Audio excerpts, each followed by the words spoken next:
여러분 반갑습니다. 부자령 정혜성 인사드리겠습니다. 오늘 8월 18일 이번에 들려드린 곡은 정은지의 사랑 앞에서를 들려드렸습니다. 왜 사랑 앞에서 정은지 노래를 들려드렸냐면 오늘 에이핑크 정은지가 24번째 생일이라 그러네요. 축하하는 마음으로 소심하게나마 사랑 앞에서 이 노래를 하늘바라기는 너무 많이 들었잖아요. 그래서 제가 좀 잘 안 들었던 사랑 앞에서를 들려드렸습니다. 저답지 않게. 예, 정은지 씨 생일 축하드립니다. 예, 이번 시간에는 철도공학 5번째 시간인데요. 제가 내용을 보강하고 나니까 5번째 강의도 좀 만만치 않게 내용이 길 것 같아요. 그래서 만반의 준비를 다 하시고, 제가 1강부터 4강까지 제가 강의했던 내용들이 좀 미흡한 점이 없지 않아 있어요. 그래서 여러분들이 이제 제 강의를 들으시고 싶은 분들이 계시다면 제 마지막 강의 들으시면 그래도 그나마 좀 가장 완벽한 강의가 되지 않을까 싶습니다. 왜냐하면 마지막 강의에는 거의 충정리거든요. 마지막 강의만 세세하게 달아드리고 그 앞 강의들은 전부 다 총정리하는 거라 다름없으니까 제 강의 특징을 잘 파악을 해주시면 좋을 것 같아요. 잘 들리시죠? 잘 들리신다라는 가정하에서 이번 시간 나가도록 하겠습니다. 자, 볼게요. 철도 개로. 자, 이번 시간에는 철도 선로 2번째 시간인데 먼저 1강부터 4강까지 무엇을 배웠는지 먼저 복습 먼저 들어가도록 하겠습니다. 우리가 첫 번째 시간과 2번째 시간에는 뭘 배웠냐면 철도 개론에 대해서 배웠죠. 그죠? 철도 개론에서는 뭘 배웠느냐? 자, 먼저 철도에 대해서 먼저 배웠어요. 철도란 무엇이냐? 여객, 화물 운송, 철도 차량의 레일 또는 일정한 가이드웨이에 유도되어 주행하는 육상교통기관을 얘기하고요. 레일, 침목, 도상 및 부속품으로 구성한 궤도를 보설한 뒤 차량을 운행하여 일시에 대량의 여객과 화물을 수송하는 육상교통기관을 우리는 철도라고 배웠습니다. 그리고 철도의 역사에 대해서 배웠었죠. 전기기관차 제작에 성공한 사람이 스티븐슨이라는 거 알아두시고, 영국의 스티븐슨이라는 거 알아두시고, 우리나라 같은 경우는 1899년에 제물포와 노량진 간에 경인선을 개통했었죠. 그 다음에 1905년도에 경부선 전 구간을 개통하고 1969년에 경부선 새마을호가 개통이 됐죠. 그리고 1974년에 이제 서울 지하철이 처음으로 개통이 되고 KTX 생기는 2004년에 경부고속철도가 생기게 됐습니다. 그러면서 KTX를 놓기도 했죠. 그리고 철도의 특징 중에서 장점이 있다면 안전성, 고속성, 신속성이라고도 하죠. 그리고 정확성, 대량 수송성, 쾌적성을 들 수 있겠고요. 단점으로는 기동성이 부족하다는 점 알아두시면 되겠죠. 그리고 국철에 대해서 배웠어요.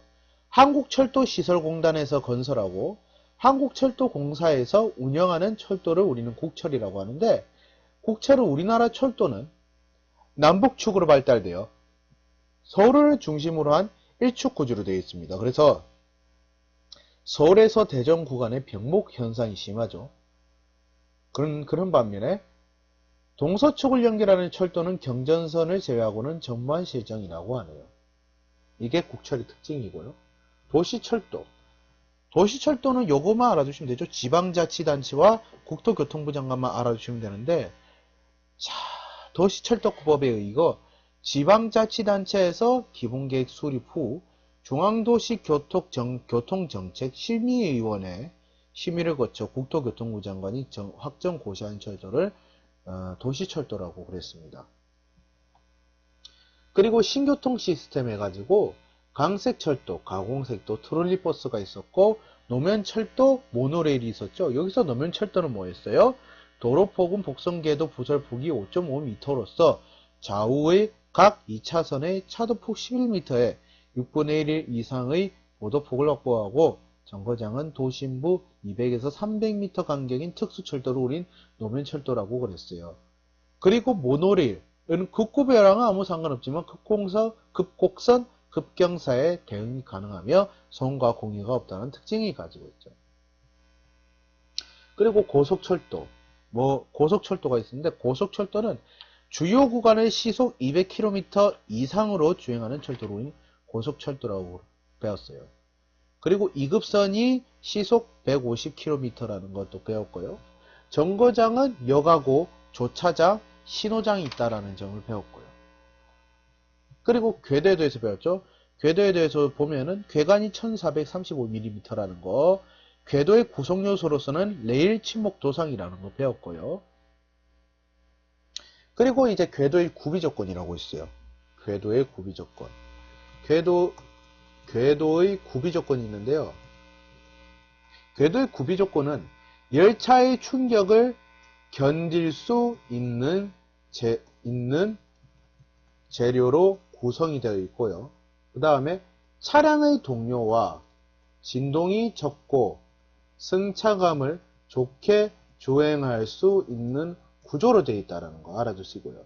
그 다음에 유지 보수가 용이하다는 점, 그 다음에 궤도 틀림이 적다라는 점, 이 점이 바로 궤도의 구비 조건이라는 거 알아두시면 좋겠죠. 그리고 우리가 이제 철도 개론에 대해서 배웠던 게 바로 또 뭐가 있냐면은 이것도 있었죠. 뭐예요? 그렇죠. 열차 무선 시스템은 정전 시에는 3시간 이상 운용될 수 있도록 해야 한다라는 점 알아두시고요. 그리고 우리가 이제 신호에 대해서 우리가 이제 철도 관련법이라든지 이제 제가 다음에 이제 철도공학 끝나면 강의할 이제 철도 운전법이라는 강의를 할 거예요. 그때 자세하게 다룰 거지만 신호가 2가지 신호를 분리할 수가 있어요. 먼저 주신호기가 있는데 이 주신호기는 뭐가 있냐면 장내 신호기, 출발 신호기, 입환 신호기, 유도 신호기, 폐색 신호기, 그 다음에 오모 신호기가 있고요. 일단 이거를 이렇게 해야 되겠어요. 이렇게 하면은 또 안 되니까. 주신호기는 장내 신호기, 출발 신호기, 입환 신호기, 유도 신호기, 폐색 신호기, 오모 신호기가 있고요. 그리고 또 종속 신호기라고 있어요. 뭐가 있냐면 원방 신호기가 있고요. 중계 신호기가 있어요. 요 점은 여러분들 꼭 알아주시길 바라겠습니다. 아시겠죠? 철도 개론의 내용이 나와 있기에 설명을 해드렸고요. 그리고 철도 차량에 대해서 우리가 설명했죠. 철도 차량 2축이 2축이 평행하게 고정축구에 의하여 간결되어야 한다는 점. 이 정도만 여러분들 알아두시면 1, 2강에서 배웠던 거는 마쳤다고 볼 수가 있습니다. 자, 그 다음에 우리가 3강에서 배웠던 거는 제가 딱히 강조 드릴 게 별로 없어요. 노선 계획 순서.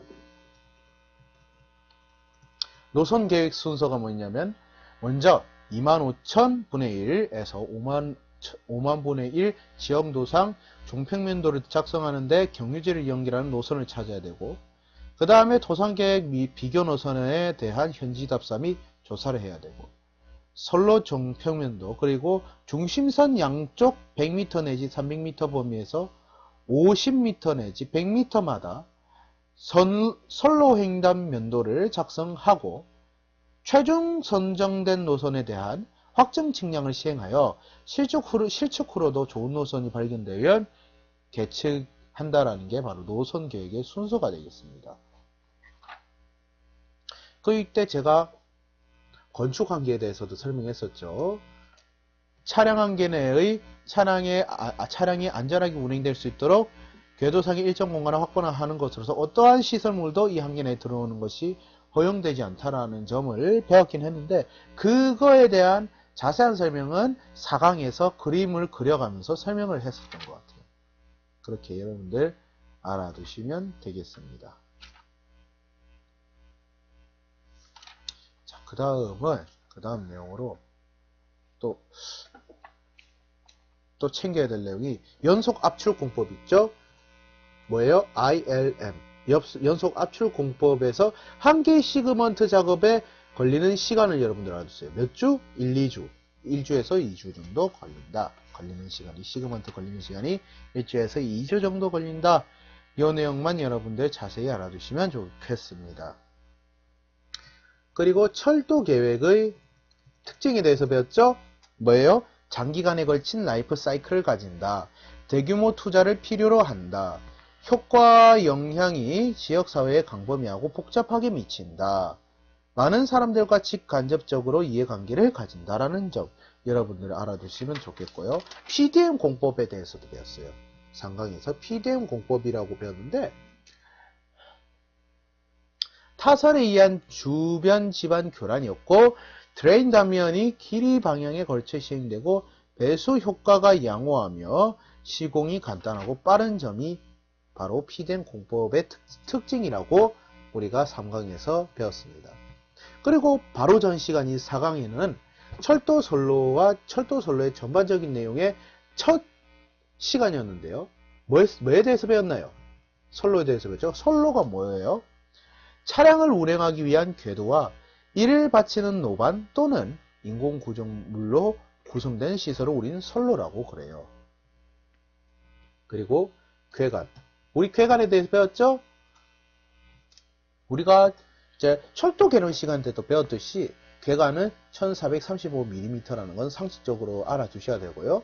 레일면에서 하방 14mm 점의 레일 두부 내측 간의 최대한 거리를 얘기해요. 여기서 두 번은 머리를 얘기하는 거예요. 레일 머리 쪽. 그리고 시공기면의 폭이라고 그래가지고 1급선이 4m 이상이라는 점 알아두시고요. 궤도의 중심 간격을 궤도 중심 간격이라 해가지고 배웠어요.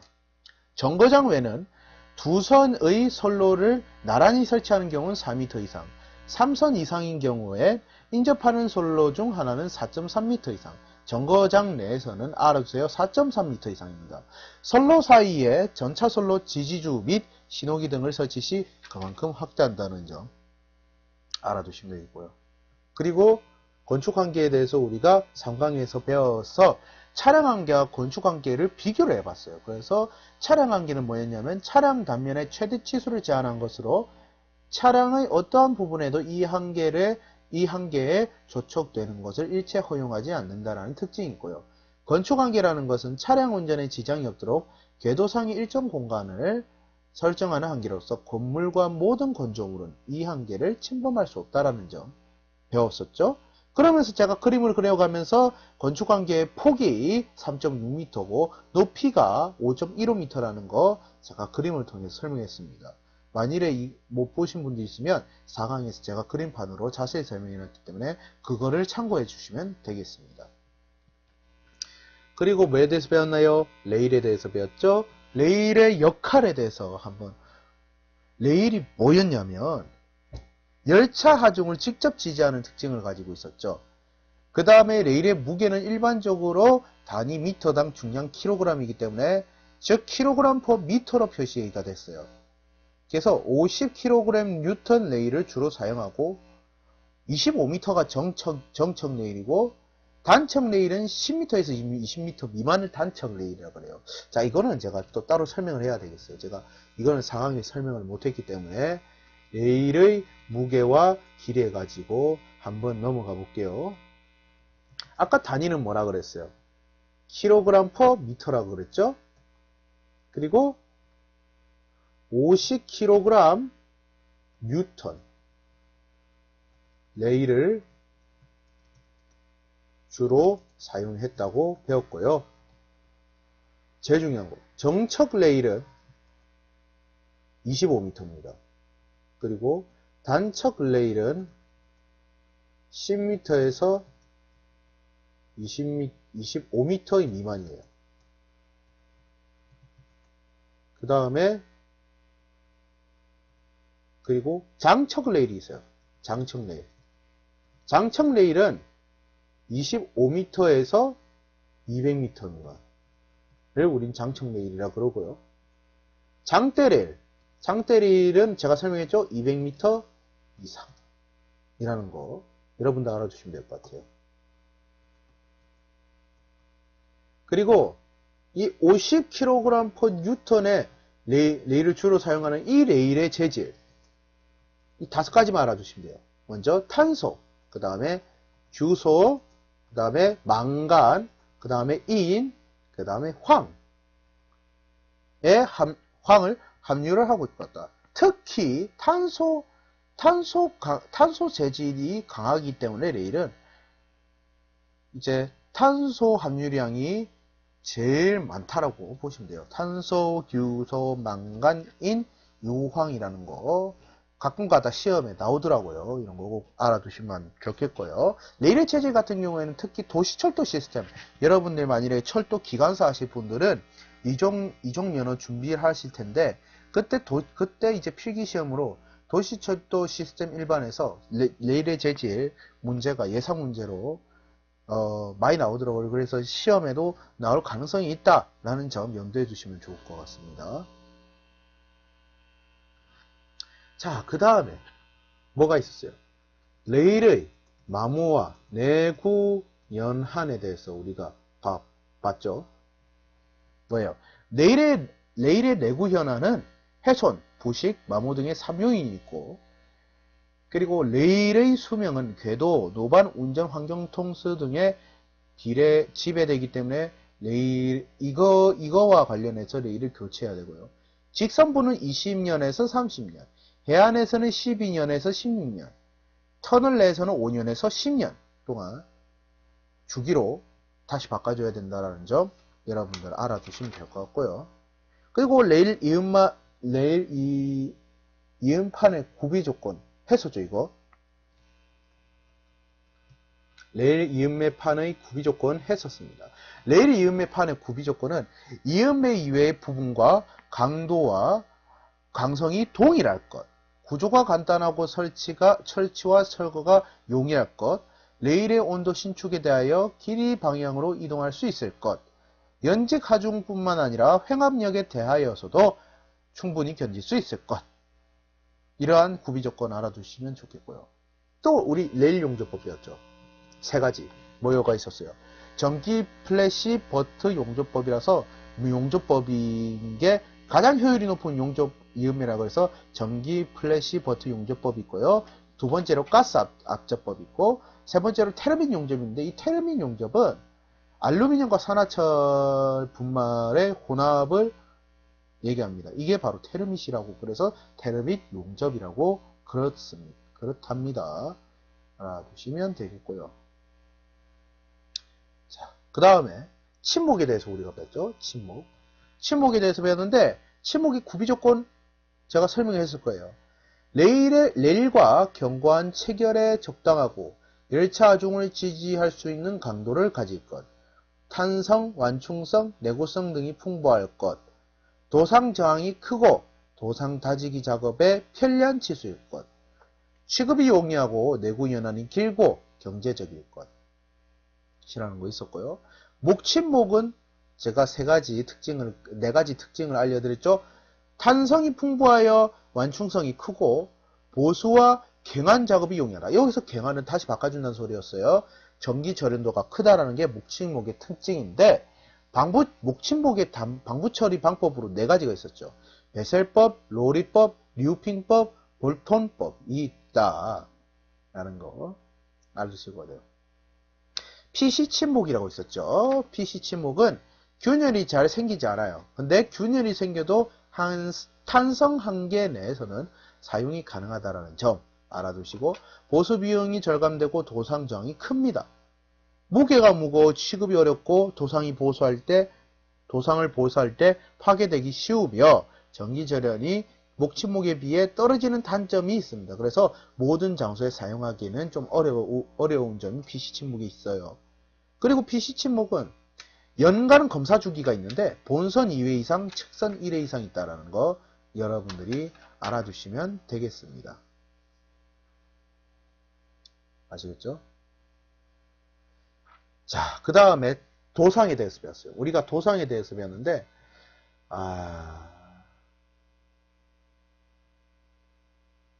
도상에 대해서 배웠어요. 도상에 대해서 배웠는데 이것도 정리를 해드릴게요. 도상에 대해서 배웠는데 도상은 레일 및 침목 등에서 전달된 하중을 널리 노반에 전달할 수 있을 것. 그 다음에 침묵과 레일을 탄성적으로 지지하고요.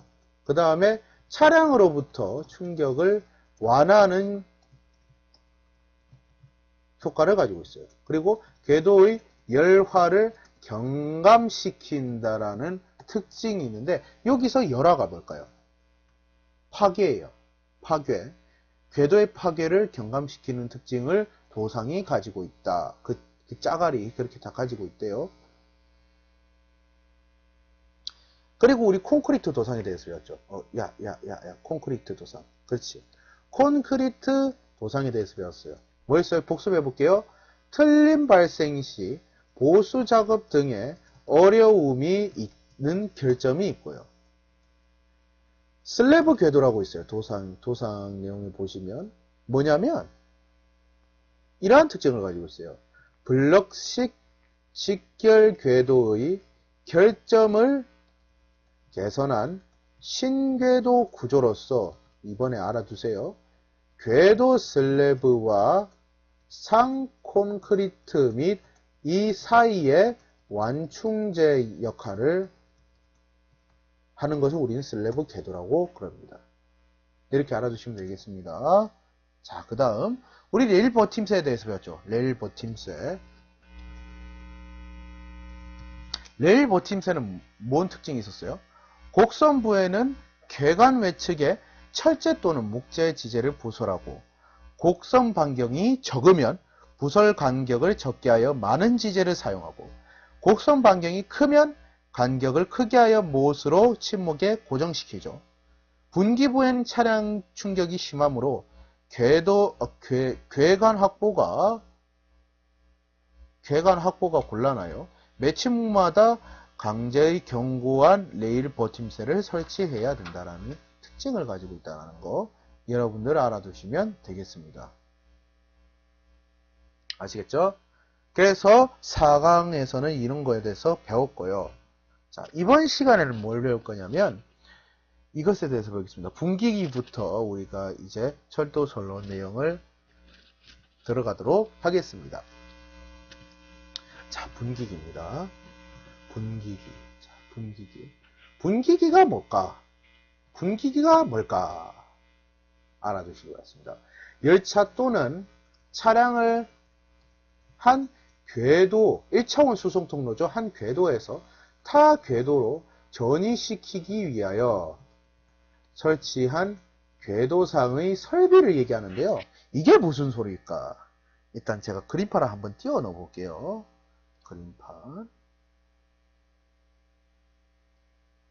그림판을 한번 띄워 넣어 볼게요.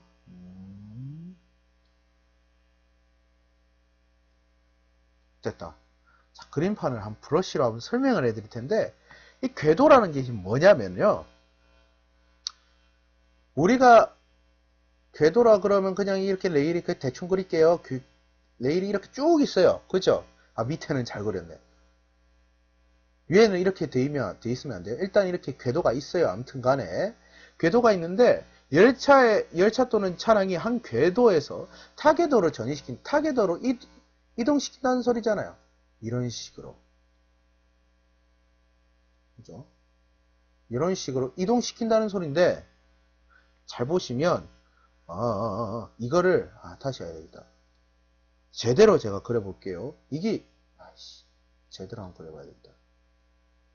아니. 그래. 그러니까 더 잘 그려야 돼.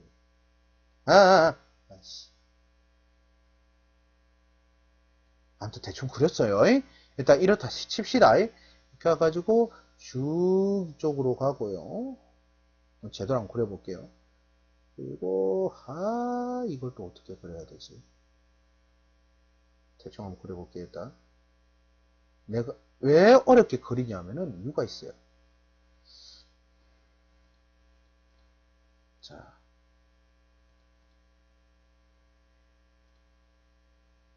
왜 그러냐면 나 굳이 이렇게 안 해도 되겠다. 브러쉬로 지워버리면 되니까. 잠깐만요. 이게 왜 그러냐면,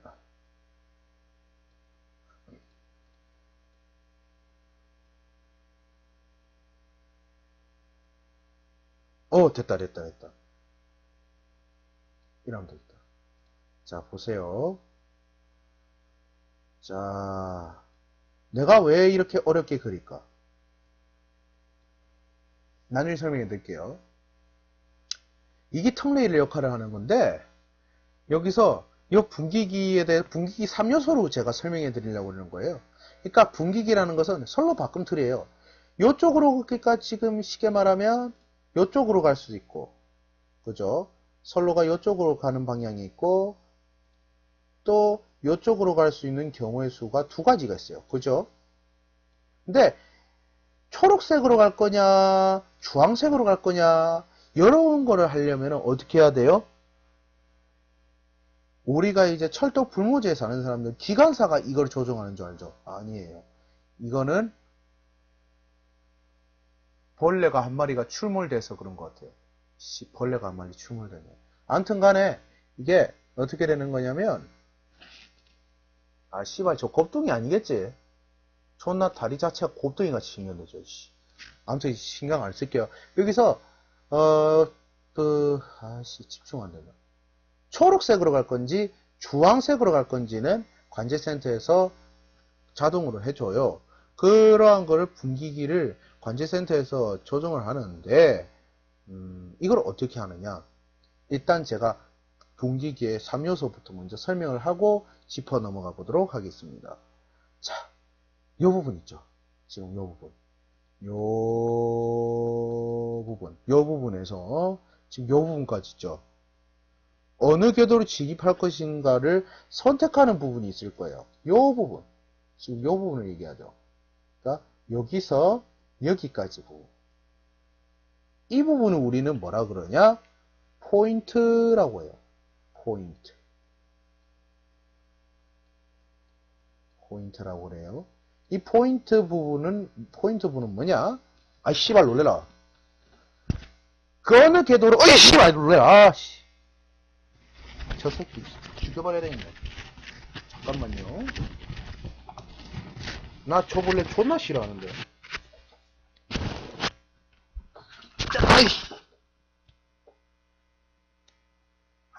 씨발 저씨.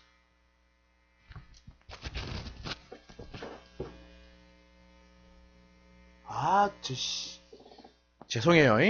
이렇게 들고 설명할게요. 아무튼 간에 여기 보면은 어느 궤도로 진입할 것인가를 선택하는 부분을 여기 포인트 부분이라고 그래요. 그 다음에 또 이 중간 부분이 있죠. 이 중간 부분은 개관선을 레일이 교차하는 부분이 이 부분에 있는데, 이 부분 있죠. 이 부분을 우리는 뭐라 그러냐? 리드부라고 그래요. 유도부라고 그러는데, 저 벌레 씨발 어디서 티 났네 이거. 개족같고로. 여기가 뭐라고? 리드부라 그러는 거예요. 리드부. 여기가 바로 리드부라는 거예요.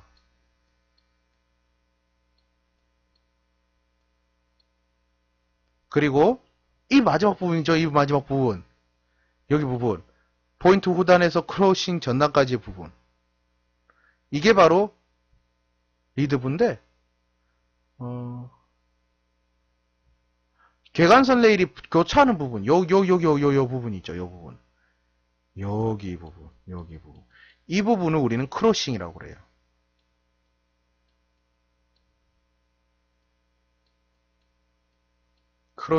크로싱부라고 그래요.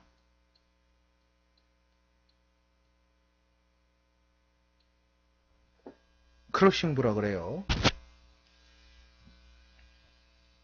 그래서 이게 어떻게 되는 거냐면요.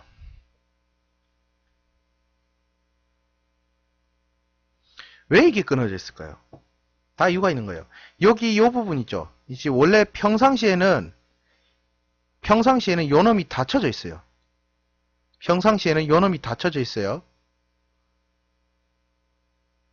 평상시에는 요놈이 닫혀져 있어요. 그죠? 요놈은 열려져 있어요. 평상시에는 요놈이 열려져 있고,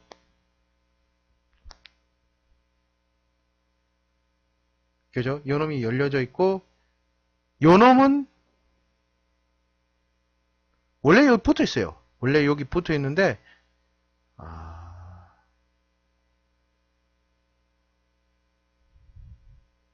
사실 여기도 끊어 있거든요. 끊어져 있어요, 이게.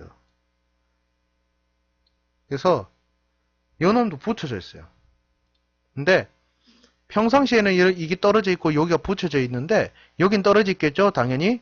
그런데 평상시에는 그러니까 평상시 솔로는 초록색 방향으로 가요. 근데 초록색 방향으로 가는데 만일에 이제 주황색 방향으로 가고 싶다 싶으면 요 떨어져 있던 턱레일이 이쪽으로 내려가고 여기도 떨어져 씨발 떨어져 있는 턱레일이 존나 지금 되게 그거 하네 지금 벌레들이 지금 잔치를 벌이고 있어요 지금. 미치겠다 씨. 아무튼 간에 이 크로싱 부분에 있는 요 턱레일도 이게 떨어져 나가면서 요 놈이 붙게 되겠죠. 그렇게 되면 주황색 방향으로 갈 수 있기도 하겠죠. 이게 분기기의 특징이라고 볼 수 있습니다. 무슨 소리인지 알겠죠? 에이씨 벌레 새끼 때문에 집중 안 되네. 이렇게 여러분들이 알아주시면 되는 거예요. 아시겠죠?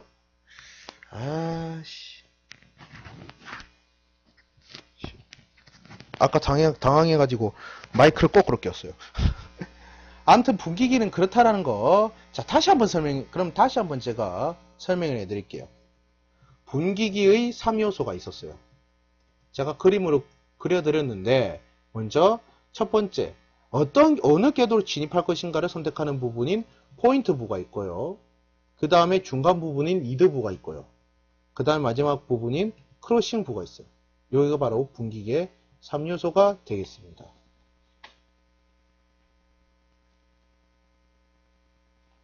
아시겠죠? 씨발, 이거 저 벌레 재영이가, 봤으면 완전 난리 구실이 쳤을 텐데. 아이고, 씨, 병신 새끼. 아무튼 간에, 이렇다라는 거예요. 전 벌레 공포증보단 벌레 혐오증이 있어요. 그래서, 존나 싫어하는데, 일단 그래요. 나도 신경이 많이 쓰인갑다. 아시겠죠? 그 다음에 분기기의 대양과 배양 보면 분기기의 대양하고 배양을 제가 설명해 드릴게요. 그림을 보시면 이걸 얘기하는 거예요.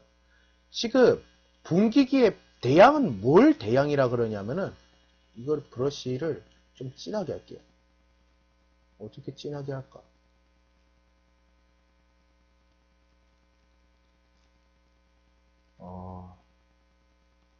그래. 자, 지금 이건 너무 그렇고 이 정도? 아니다. 이 정도?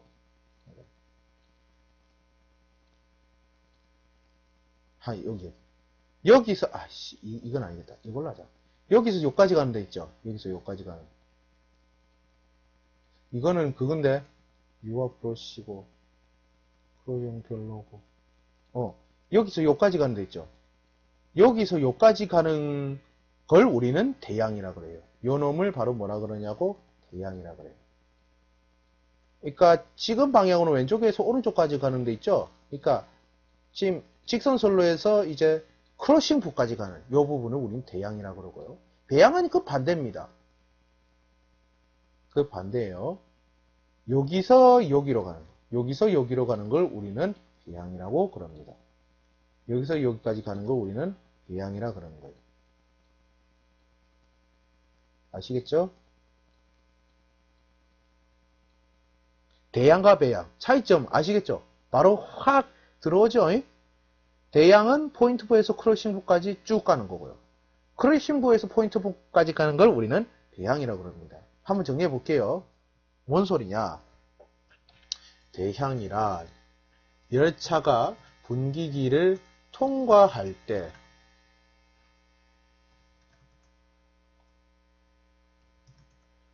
포인트에서 크로싱 방향으로 진입할 경우를 우리는 대양이라 그래요.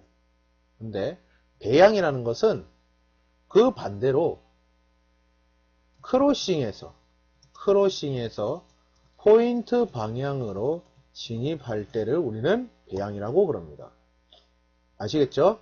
이런 거 꼭 알아두시면 되겠습니다. 자, 그리고 정의와 반의 볼게요. 정의는 뭐냐면요.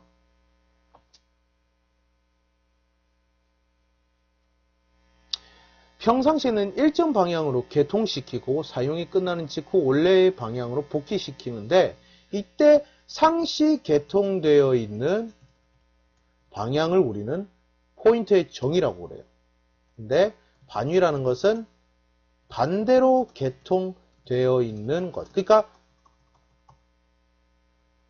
정의의 반대라고 보면 돼요.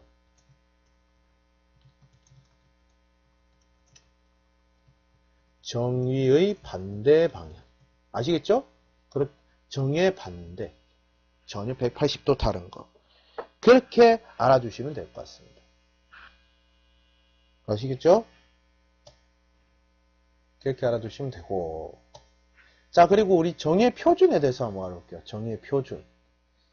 아이씨, 미친 새끼. 정의의 표준 볼게요. 정의의 표준. 정의의 표준은 여러 가지 있는데 꼭 알아두세요.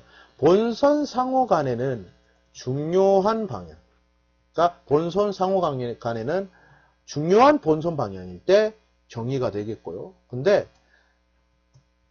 단선의 상하 본선에는 열차의 진입 방향 있죠? 여기가 바로 정의가 되는 겁니다. 그리고 본선, 안전 측선, 씨발, 상호, 개새끼가, 상호 간에는 안전 좀 그만 좀 난리 피라, 좀, 새끼야. 안전 측선의 방향을 얘기하는 거예요. 이것이 바로 정의가 되겠고요. 그리고 측선 상호 간에는 중요한 방향, 탈선 포인트가 있는 선은 차량을 탈선시키는 방향을 우리는 정의로 봅니다. 알겠죠? 혈압 오르려고 그러네, 그렇게 여러분들 알아두시면 되는 거예요. 아시겠죠? 진짜, 저 새끼, 진짜. 사람 대가리 빡 돌게 만드네, 분기기까지만 하고 다음 시간에 할게요. 빡종 각이네, 처음으로. 강의하다가 빡종 하는 건 이번이 처음이네. 자, 그 다음에 분기기 입사각 한번 볼게요. 분기기의 입사각. 자, 분기기의 입사각이라는 것은 이걸 얘기해요. 지금 보시면, 여러분들 잘 보시면, 요거, 여러분 잘 보이시죠? 여기 부분 보면, 내가 이걸 어떻게 표현을 해야 되냐. 돌아버리겠네. 주황색으로 표시할게요. 요 부분 있죠? 지금, 요 부분. 아니, 주황색 새끼야. 요 부분 있죠? 요 부분. 지금 잘 보이시죠? 지금 초록색, 주황색으로 가는 요 갈림길에 서 있는 요 각을 우리는 입사각이라고 그래요. 근데 이 입사각 같은 경우에는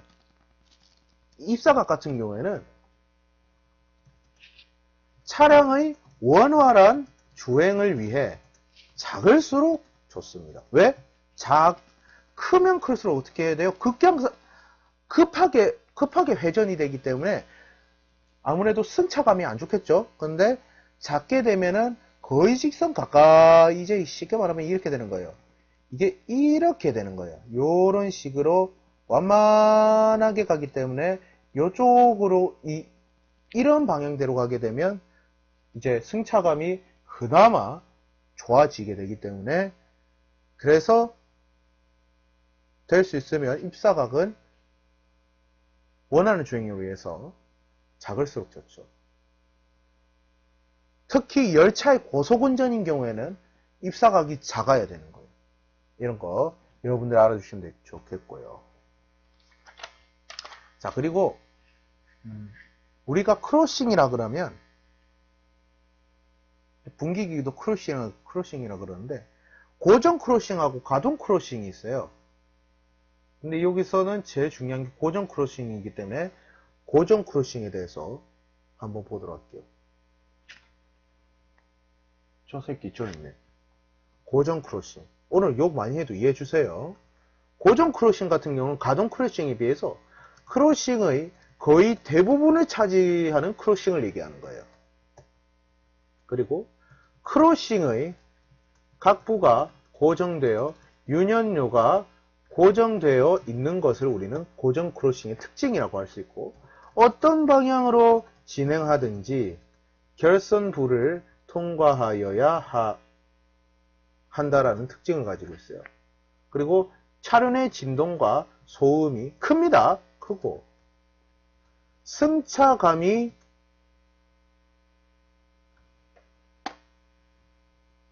안 좋습니다. 그래서 승차감이 불쾌합니다. 승차감이 불쾌해요. 승차 기분이 불쾌하다. 그래서 고정 크로싱을 사용하면 씨발 이 철도가 막 조탁 푸는데 막 좋긴 개뿔이 존나 족같아. 고정 크로싱 사용하면. 그런데 거의 이제 크로싱의 대부분은 이제 그렇더라고요. 제가 철도를 지하철만 타봤지 지상열차는 타본 적이 없거든요. 그래서 지상열차를 제가 이 내용을 배워놓고 고정 크로싱을 안 배워놓고, 그러니까 그냥 철도의 특징이 막 좋다, 막 승차감이 좋다 이 소리만 듣다 보니까 요거에 대해서 안 배우고 넘어가니까 지하철은 그렇다 쳐도 지상열차 무의시 승차감이 좋다더만은 승차감 개뿔이 좋아 이래 생각했거든요. 거의 이제 크로싱 보면은 거의 이제 대부분이 고정 크로싱을 사용해서 그런 것 같아요. 그래서 진동과 소음이 크고 승차 기분이 불쾌하다는 거, 요 점을 알아두시길 바라겠습니다. 벌레 씻기 때문에 내가 스트레스를 존나게 받네. 새끼만. 나중에 방종하고 지기삐야 되겠다. 죄송합니다. 오늘은 강의 여기까지 하도록 하겠습니다. 집중을 못하겠어요. 강의를 하다가 집중을 못하겠어.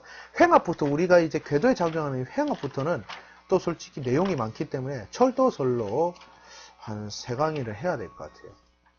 죄송합니다. 이번 시간에는 여기까지 하도록 하고요. 목요일날 여러분들 열심히 공부해 주시고 고생 많았습니다. 다음 시간에 뵙겠습니다. 저는 벌레 잡으러 가겠습니다. 수고하십시오.